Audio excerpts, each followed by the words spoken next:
Vamos a hablar de la perención de la instancia, pero perención de la instancia en los procesos civiles, no en el proceso de TCA, ¿ok? Este es procesos civiles, aunque los fundamentos se pueden extrapolar para cualquier tipo de proceso, los fundamentos, no los plazos. Entonces ahora vamos a hablar de la regulación del CGP. ¿Qué importancia tiene esto? ¿Qué es la perención de la instancia? Algo que lo vemos por arriba seguramente en la facultad, que nunca, posiblemente nunca existan preguntas profundas sobre esto.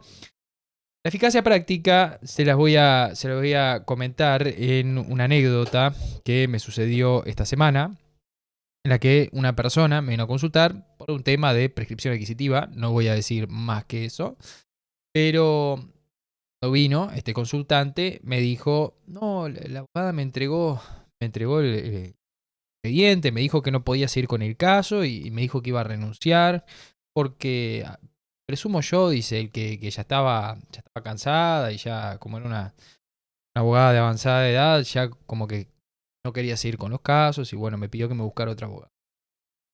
Al ingresar al expediente resulta que se había declarado la perención de la instancia. Es decir, había una sentencia de un juez que había declarado la perención de la instancia y que el abogado había renunciado después de eso y no le había dicho nada al cliente de que la instancia había perimido.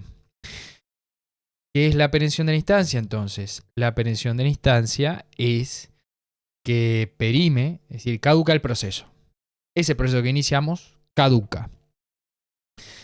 Ahora vamos a ver la regulación del CGP porque esto tiene determinados plazos. Entonces, a esta persona, a este consultante, lógicamente todo el proceso se había ido, hablando vulgarmente, al tacho. Y al ver el expediente le dije, mire, usted vio que acá pasó esto y esto y aquello. La persona no estaba ni enterada, ni sabía lo que era la perención de la instancia y lógicamente la abogada no le había dicho. Resulta que la oficina actuaria había pedido, la oficina actuaria es una oficina del juzgado, le había pedido que aclarara unos datos y lógicamente eso quedó ahí en stand-by y al no haber ninguna actividad se clausuró el proceso. Hablando con una terminología un poco administrativista. Pero vamos a hablar estrictamente de la regulación, vamos a ver la regulación en el Código General del Proceso uruguayo.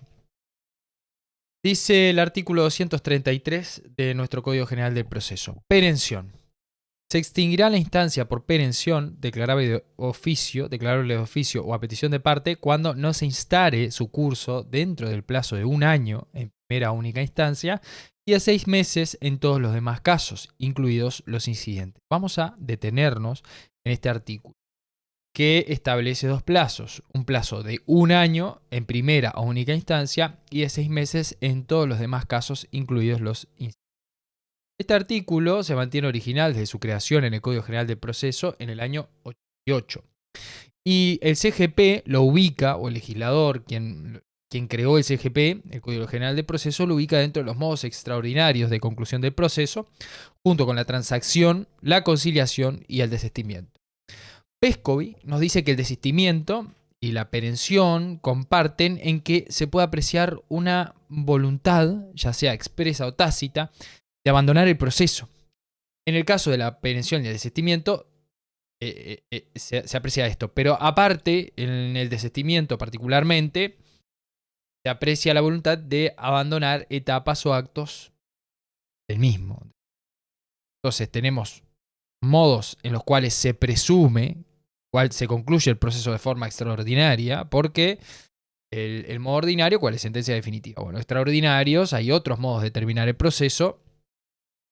En los dos que acabamos de nombrar, existe o se interpreta que hay una voluntad, ya sea expresa o tácita, de abandonar el proceso.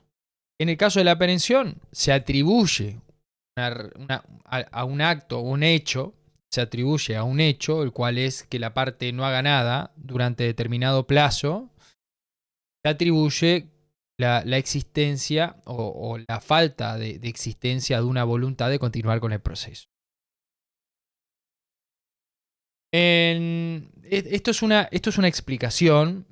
No les voy a adelantar que no comparto mucho esta teoría. Para mí, más allá de los fundamentos subjetivos que pueden existir, la teoría que ponen el foco en la voluntad de las partes, o las teorías objetivas que en realidad hablan de que este instituto surge como para que los procesos no se mantengan definidamente y para ponerle una certeza a las situaciones jurídicas subjetivas, a los derechos de las partes y que no estén ahí en indecisión durante mucho tiempo, no comparto mucho en que existe una especie de voluntad presunta. En realidad lo que hay es un afilio quizás a la subjetiva. Lo que hay es un instituto que lo que trata es de ponerle un fin o un límite temporal al proceso, tomando como hecho indiciario la falta de actos de las partes interesadas, lógicamente. Bueno, a diferencia de otros modos extraordinarios de conclusión del proceso, como la conciliación y la transacción, que ponen fin al litigio mediante una resolución judicial, nos dice Vescovi, por una actitud positiva de las partes. Acá las partes quieren, celebran una conciliación, celebran una transacción, entonces por una actitud positiva se le pone fin al proceso. Específicamente, la pensión de la instancia es la extinción de un proceso por omisión de las actuaciones de las partes y no por actuaciones de ellas.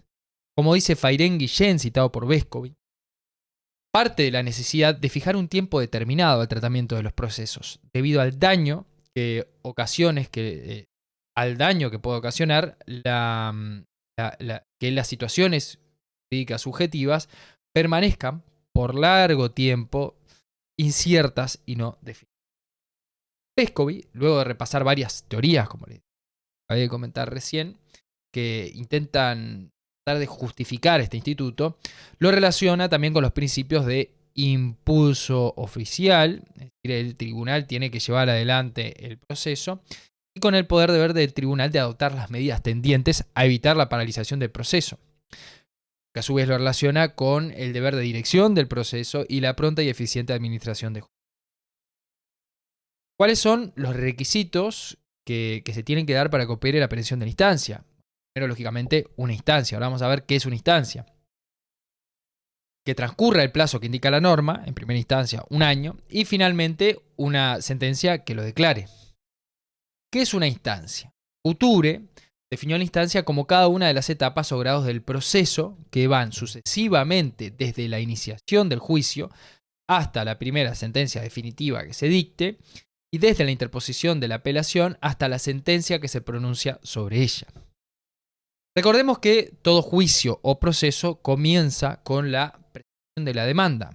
Es una posición de la dogmática, de la jurisprudencia bastante ampliada o mayoritaria, que la instancia comienza aunque no se haya dado traslado de la demanda. Es decir, yo presento la demanda, con la sola presentación de la demanda, ya comienza lo que sería la instancia y comienza la posibilidad de la aplicación de este instituto.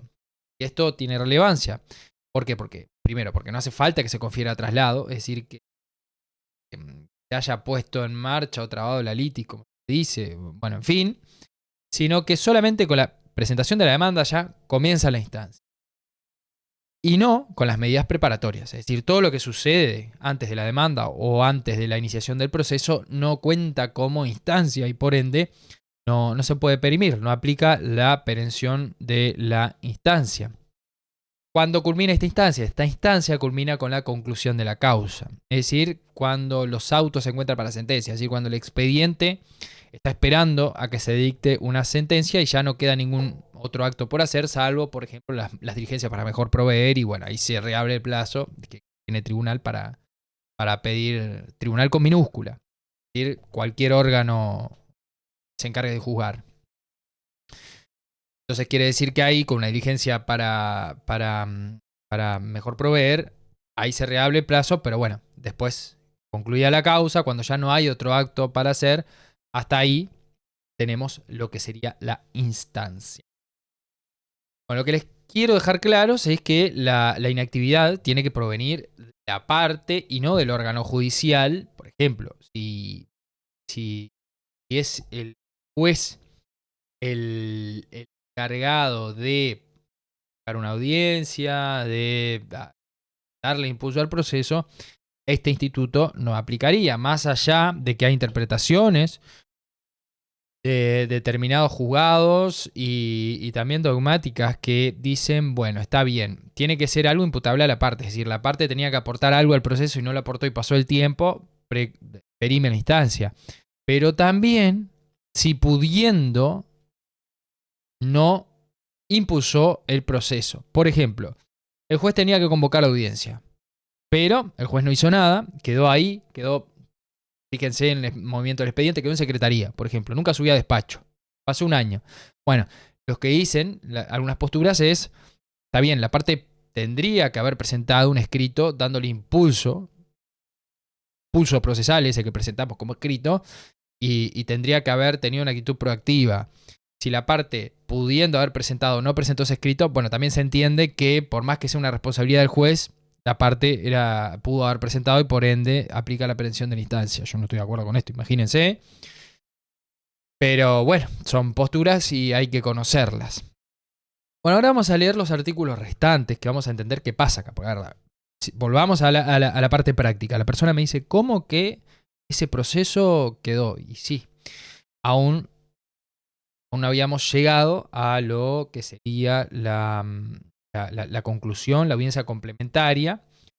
Estaba en la etapa de la audiencia preliminar y se había suspendido. Bueno. El artículo 234 nos dice que los plazos se contarán desde el día, bueno, van a ver desde el día siguiente al de la última notificación de la providencia que se hubiera dictado o desde el día siguiente al de la práctica de la última diligencia. También vamos a ver el artículo 235 de CGP que dice que no produce perención. Y ahí vamos a ver lo que les decía recién. No operará la perención cuando la paralización del proceso sea debida a causa de fuerza mayor y que los litigantes no hayan podido superar con los medios procesales a su alcance. ¿Vieron? Esto es el artículo en el cual se ancla la interpretación de que, bueno, las partes podían superar esa inactividad presentando un escrito, por ejemplo. Artículo 236 del CGP dice, no produce la perención, tampoco. 1. En los procedimientos de ejecución de sentencias. 2. En los procesos voluntarios, por ejemplo, una sucesión, excepto en los incidentes y procesos contenciosos a que dieron lugar a ellos. Por ejemplo, si en una sucesión, bueno, pues un juicio ordinario por un tema entre herederos, bueno, ese juicio ordinario sí. 3. En los procesos que se encuentren para sentencia, salvo si se hubieran dispuesto diligencia para mejor proveer, cuya producción dependiera de actividad de parte. En ese caso, correrá el plazo desde el momento en que se notificó la providencia que las dispuso. Artículo 237. Contra quienes opera. La perención operará también contra el Estado y demás personas de derecho público, así como los incapaces y ausentes, siempre que estos últimos estén debidamente representados en el proceso. Artículo 238. Bueno, ¿cómo opera esta perención? La perención opera de pleno derecho, dice acá, por más que no se haya dictado una sentencia. No obstante, no podrá ser declarada ni de oficio ni a petición de parte luego de que se hubiere realizado algún acto por cualquiera de los sujetos del proceso que importe su reanudación. Es decir, que no puede ser declarada la perención si, por más que haya ocurrido de pleno derecho, aún no se dictó un acto. Es más o menos lo que dice acá. Tiene que ser un acto positivo eficaz, es decir, no solamente retirar el expediente como el ejemplo que ponía Vesco, y por ejemplo, retirar un expediente para preparar los alegatos no es un acto positivo eficaz que corte el plazo de la perención, sino que tiene que ser la presentación de un escrito, que permita reanudar el proceso, bueno, en fin. La providencia interlocutoria que declara la perención será susceptible de los recursos de reposición y apelación, mientras que la que no hace lugar a la declaración de perención solo será susceptible del recurso de reposición. Efectos, dice el artículo 239. En primera instancia, la perención hace ineficaces los actos cumplidos y restituye las cosas al estado que tenían antes de la demanda, pero no impide replantear el proceso. En segunda instancia o en casación, la perención deja firme la sentencia recurrida. No obstante, las pruebas producidas en un proceso extinguido por perención conservarán su validez en cualquier otro proceso posterior, conforme con lo dispuesto del artículo 145. Dos cosas importantes. Volvamos. Esta persona me dice, ¿y qué pasa ahora? Yo lo que le dije fue, en ese momento, en la consulta, fue, lo que pasa acá es que este proceso ya no tiene sentido, no es eficaz, pero se manda a archivar, no es que se prende fuego el expediente. El expediente queda ahí, no se puede continuar. Todo lo actuado queda ahí guardadito en el expediente archivado, porque no deja de ser un expediente. Y las pruebas que se practicaron ahí, las pruebas, ojo, lo que no se aprueba no. toda la documentación, si se quiere, que había, por ejemplo, en este caso, aún no había declaración de testigos, ni pericial, nada por el estilo. Por ejemplo, en este caso, la documentación se puede pedir, porque así lo dice el 239, como, por ejemplo, prueba trasladada, que dice el artículo 145 de SGP. Las pruebas practicadas válidamente en un proceso podrán trasladarse a otro y tendrán eficacia similar a la que tendrían de haber sido diligenciadas en este último proceso, siempre que en este o en el primitivo se hubieran practicado a petición de la parte contra quien se aducen o con audiencia de ella, quien podrá proponer contraprueba o prueba complementaria. Es decir, esta documentación que se utilizó, esta prueba que se utilizó en este proceso va a poder servir para otro. ¿Cuál es el problema acá? El problema es que el derecho de fondo no haya prescrito o caducado. En este caso, en la prescripción adquisitiva no tenemos ese problema, el plazo de posesión sigue computando, entonces vamos a seguir en este caso con el derecho de fondo vigente y con la acción vigente. Pero hay otro caso que se puede complicar. Más allá de las interrupciones, de la prescripción y lo que quieran, hay otros casos que, o las suspensiones, hay otros casos que se puede complicar con un caso de caduque el derecho de fondo o que prescriba la acción. Esto fue la perención de la instancia, espero que les sirva, ténganlo presente, es algo que se ve muy ocasionalmente, de hecho muy rádicamente, o muy pocas veces se ve el tema de la perención de la instancia, pero cuando lo vemos, hay que tener presentes y repasar. Yo en general tengo una política de tener una actitud proactiva en los procesos y estar escribiéndoles a los clientes de me falta esto, me falta aquello, tenemos que hacer esto, aquello. De que no se quede estancado el proceso y siempre estar moviéndolo. Eso es todo. Si les queda alguna duda, estoy a las órdenes. Hasta pronto.